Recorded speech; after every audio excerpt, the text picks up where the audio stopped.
Salut à tous l'équipage, on se retrouve aujourd'hui pour une nouvelle vidéo, nouveau débrief les amis. Le Real Madrid de Mourinho a fait ses grands débuts en Liga et avec une victoire 2-1, on va débriefer, décrypter tout ça, parler de la performance de chaque joueur.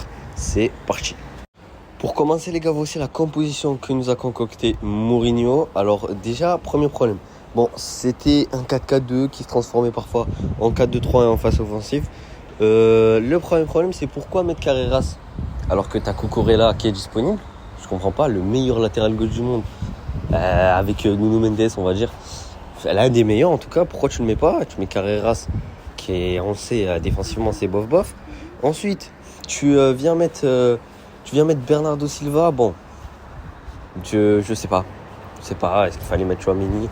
Parce que bon, voilà. Tu viens nous mettre à droite Arda Güler, donc tu mets Diomandé sur le banc. Diomandé, le souci, c'est pas tant de mettre Arda Güler parce que Arda Güler, il a fait un super match. Le souci, c'est que Diomandé, c'est un mec qui a coûté 140 millions d'euros. Il a toute la pression de tout le monde sur les épaules. Et toi, tu fais quoi? Tu le mets sur le banc. Voilà. Donc, déjà, lui, il se dit quoi? Il commence pas dans de bonnes conditions.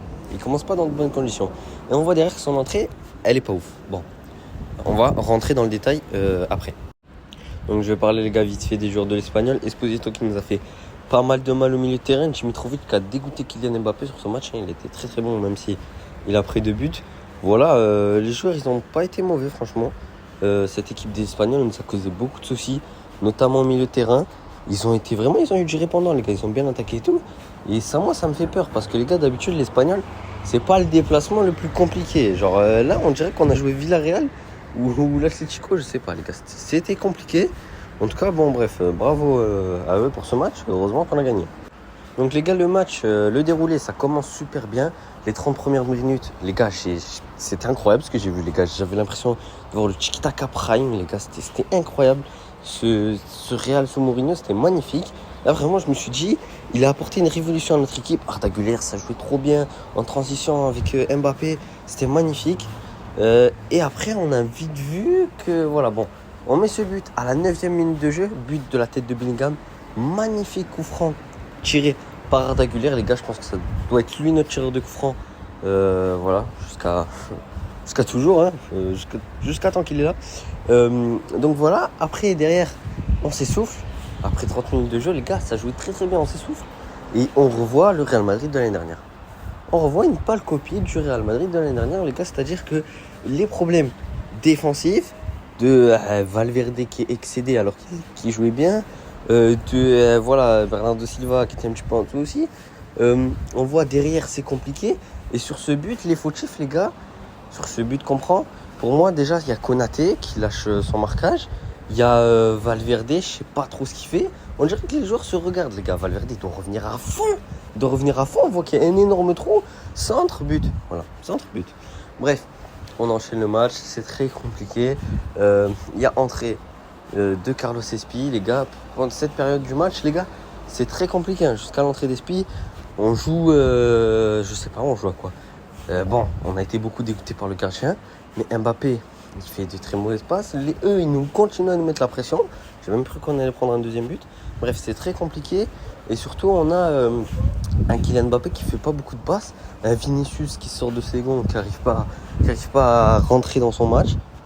À partir du moment où il est en sortie, il n'a pas réussi à rentrer. Bref, voilà, on a des entrées qui sont pas super intéressantes. Et défensivement aussi, c'est très compliqué.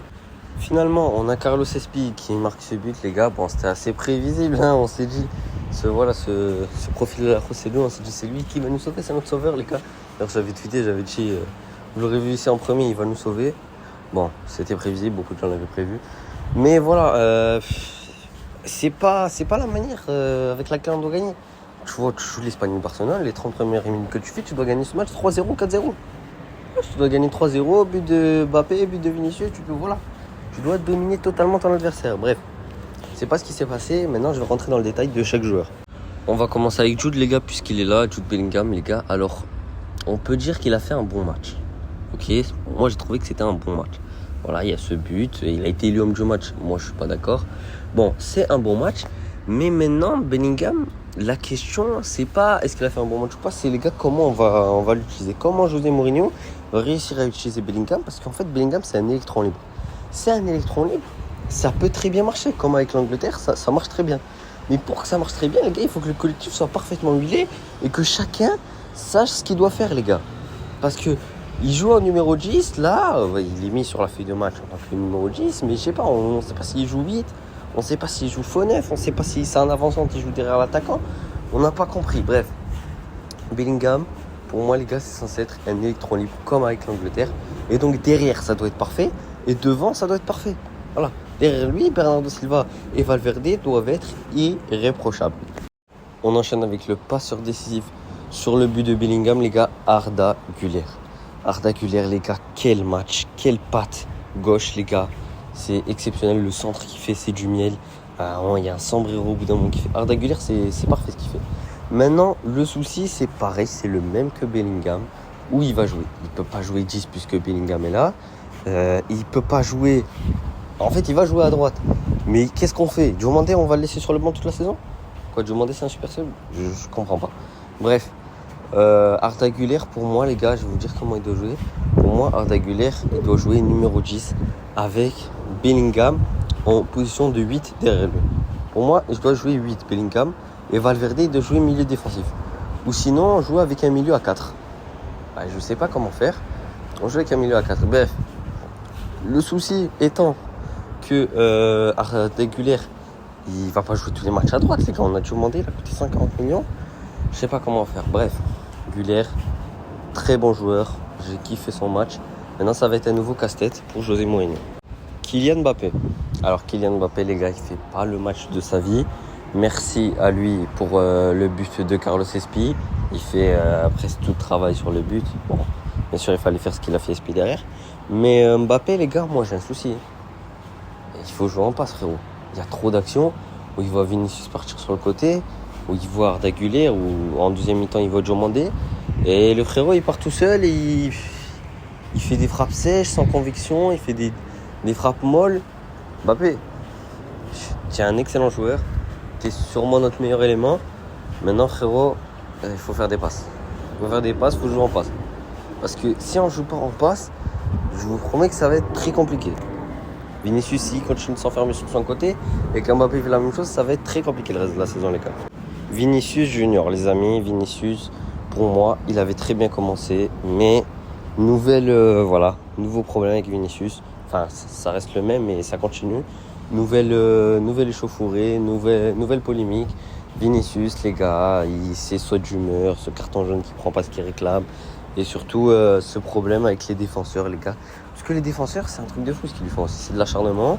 Ils le frappent, ils veulent le faire sortir de ses gants. Maintenant, c'est à Vinicius de travailler parce qu'il le sait ça. Maintenant que tous les défenseurs vont le faire et ils vont continuer, les stades vont pousser, vont le siffler. Maintenant, ce qu'il faut faire, Vini, c'est frérot, garde ton sang-froid. Tu gardes ton sang-froid, tu restes dans ton match. Ils l'ont fait sortir de son match. Le coup qu'il a donné dans le dos, là, je sais plus c'était qui, les gars. Le défenseur qui lui donne un coup dans le dos là avec son pied. Ça y est. Après, il a plus réussi à gérer. Son match, il a fait n'importe quoi. Il a fait que s'enfermer dans ses dribbles. Il courait pour rien. Donc voilà. Vini, c'est un joueur de classe mondiale, les gars. Il faut qu'il continue à faire comme il faisait avant, les gars. C'est dommage. Maintenant, j'espère que voilà, il va se ressaisir et qu'il va continuer comme il le faisait avant. La paire d'Eyan Hewson Konaté. Alors, la paire d'Eyan Hewson Konaté, j'ai trouvé qu'elle a plutôt bien fonctionné. Konaté, il a fait son match, j'ai bien aimé, même si bon, il est un petit peu fautif sur le but. Mais bon, on va dire que c'est pas trop sa faute. Hewson, pardon. Il a fait lui aussi un bon match, même si parfois dans la relance c'est compliqué et il se projette, il perd le ballon. Mais bon, Hewson, on va dire que ça va, les gars. Bon, moi j'ai bien aimé la paire de deux défenseurs. Ils n'ont pas fait des erreurs de fou. Mais bon, on verra. Maintenant, on peut pas juger sur un match pour l'instant. Ça fonctionne plutôt bien. Moi, j'opte pour qu'on reste comme ça. Et c'est la paire de défenseurs que j'aurais choisi à la place de Mourinho. Federico Valverde. Alors, Federico Valverde, les gars, pour moi, en fait, c'est l'élément clé de l'équipe, les gars. Si Valverde est bon, le Real est bon. Si Valverde est mauvais, le Real est mauvais. Au début, c'était très bien, Valverde et tout. Après, voilà, ça a commencé à être compliqué. Bon, sur le but, je trouve qu'il est entièrement fautif, les gars. Voilà. À partir de la fin de la première période, j'ai trouvé que c'était compliqué. Maintenant, voilà, c'est pas que sa faute, les gars. Et c'est la faute aussi d'un autre mec dont je vais parler. Bernardo Silva. Alors, Bernardo Silva, moi j'ai trouvé au début que c'était bien et tout. Il a bien joué, les gars, en passe avec voilà, Tiki-Taka, c'était bien, j'ai bien aimé. Qualité de passe, qualité de dribble, il a amené des occasions et tout. J'ai bien aimé. Maintenant, après, quand ça a commencé à s'accélérer de l'autre côté, défensivement, c'était compliqué. On l'a pas trop vu défendre. Et c'était dur. Et physiquement, ça commence à être compliqué. Et moi, les gars, c'est pas sa faute, les gars. Déjà, José Mourinho, moi, je comprends pas pourquoi il est titulaire, Bernardo. C'est un autre débat. Et aussi, le fait, les gars, le club, il a recruté, en fait, tout simplement, je comprends pas pourquoi on est parti chercher Bernardo Silva, un mec qui est en perte de vitesse, qui est de plus en plus vieux. On l'a vu avec City, c'était vraiment pas ouf. Donc, Bernardo Silva, voilà, quand ton équipe, elle gagne, c'est bien, ça joue en passe et tout, tu te dis que il est très fort. Et quand ton équipe, elle commence à perdre, tu le vois plus. Tu le vois plus du tout, comme avec le Portugal. Donc là, voilà, j'ai retrouvé Bernardo Silva du Portugal. Donc voilà, pour moi, au prochain match, il ne doit pas être titulaire. Et c'est un des premiers trucs que Mourinho, il doit régler. Denzel Dumfries. Alors, honnêtement, j'ai bien aimé Dumfries. Voilà, ça n'a pas été la meilleure prestation de Dumfries de toute sa vie. Mais j'ai bien aimé sa prestation, les gars, défensive et offensive. Maintenant, voilà, pour moi, Trent est meilleur. Trent doit être titulaire. Quand il est rentré, d'ailleurs, il a fait une bien meilleure entrée. Et on va parler d'ailleurs des entrées. Donc, les gars, voilà, Trent qui a fait une très bonne entrée avec la note de 7. Kamavinga qui est entré, bon, je n'ai pas trouvé ça incroyable. Bon, voilà, quelques passes, c'est pas ouf. Yann Diomandé, on va en parler de son entrée. D'abord, je vais parler de Marc Cucurella, les gars. Cucurella, je comprends pas pourquoi il n'est pas titulaire. Voilà, il rentre à 64e, il a pas trop le temps de montrer. Voilà, il rentre pas dans les super conditions. Donc, bon, voilà, derrière son côté, il était fermé. Donc, Cucurella.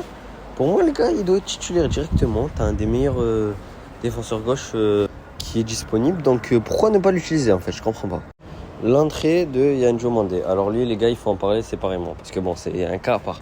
140 millions d'euros, les amis. On l'oublie toujours pas. Bon, bref, il rentre, les gars. Diomandé, j'ai pas aimé son entrée parce qu'il dribble, ok.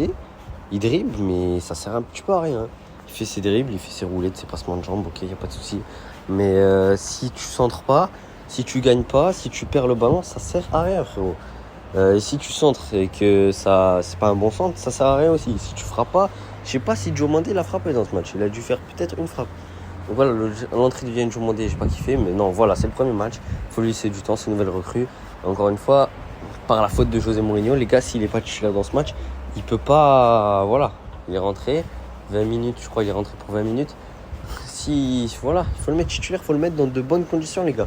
C'est une recrue, il est jeune, il a 20 ans, il n'arrive pas dans les meilleures conditions possibles, donc déjà il faut le titulariser pour moi. Donc voilà, ça c'est une erreur de José Mourinho.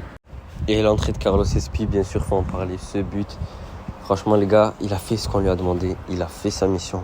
Carlos Espi, c'est un joueur excellent. Je ne demande pas qu'il soit titulaire parce qu'il ne peut pas être titulaire, les gars. Il y a Mbappé devant, quoi qu'il arrive, c'est Mbappé. Voilà, donc lui, voilà, il doit jouer dans les matchs. Il doit rentrer dans ces matchs compliqués où il y a 1-1, où il y a 0-0, où on galère. Il doit rentrer, les gars, c'est un profil à la Rossellou. Il fait énormément plaisir. Voilà, Carlos Espi, j'en avais parlé dans les joueurs à suivre, les gars. C'est vraiment un joueur super intéressant. Et merci à lui pour les travaux parce que... Merci de nous avoir sauvés parce que là, franchement, si tu prends pas les 3 points, tu commences très mal la saison. Maintenant, après ce match, les gars, il faut ouvrir le dossier José Mourinho. Il faut en parler. Moi, je vais pas taper sur José Mourinho directement, les gars. Mais il y a quand même des soucis. Déjà, la composition de départ. On parle de la composition de départ. Déjà, moi, le milieu, j'ai trouvé ça dommage de titulariser déjà Bernardo Silva. J'ai trouvé ça dommage de pas mettre Marc Cucurella à gauche, en défenseur gauche. Carreras, sur la deuxième partie de saison, l'année dernière, c'était pas ouf. Donc voilà, autant mettre Cucurella, pardon. Il arrive dans de bonnes conditions. Yann Diomandé, pareil, il faut le mettre à droite. Et voilà, Güler. Après, Yann Diomandé, je vais pas taper sur le cas de Diomandé parce que bon, il a mis Arda Güler, ça a payé Arda Güler à droite. Donc voilà. Maintenant, voilà. Pour moi, les deux soucis, c'est Bernardo Silva et de ne pas avoir mis Cucurella. Bon. Et aussi Trent. Trent, pour moi, il doit être titulaire. Après, je comprends qu'il est testé de Dumfries. Donc voilà, Dumfries, je ne vais pas trop lui en tenir rigueur. Maintenant, voilà, on l'a senti beaucoup stressé. Après, il a fait ce changement, il a fait rentrer Espi. On a gagné, donc je peux pas tout de suite le critiquer. Mais les gars, si on avait joué comme on a joué dans les 30 premières minutes, dans les replis défensifs, dans le jeu en transition, dans le jeu en passe, dans le jeu en contre-attaque, comment on a joué les gars. Je vous jure que si on avait joué comme ça 90 minutes, je vous aurais dit ça y est, José Mourinho a révolutionné le Real Madrid. Donc on sent quand même qu'il y a un changement déjà, mais c'est pas le plus gros changement du monde. Et il y a encore les soucis de l'année dernière qui ressurgissent. Donc voilà, il a énormément de temps, Mourinho, pour changer ça. Donc on va voir ce qu'il va faire les gars, et à lui de changer tout ça. Donc voilà les gars pour ce débrief, il était long parce qu'il y avait beaucoup de choses à dire, désolé de le sortir aussi tard, j'étais pas chez moi hier donc j'ai pas pu le sortir très vite. Et donc voilà, on enchaîne avec ce Real Madrid Sociedad mercredi, donc on joue très vite les gars, on joue déjà dans 3 jours. Donc voilà, il n'y a que 4 jours entre les deux matchs. Et Real Sociedad, ça va être un bon test parce que la Real Sociedad c'est meilleur que que l'Espagnol Barcelone, pardon. Donc c'est déjà un premier vrai test et on joue le premier match au Bernabéu. Donc voilà, ça va être intéressant de voir les supporters, tout ça. Donc voilà, Real Madrid, Espagnol Barcelone, ça va être le prochain match peut-être qu'on va débriefer. Donc voilà, restez connectés les frères, abonnez-vous, partagez, likez et on se retrouve à la prochaine vidéo. Ciao.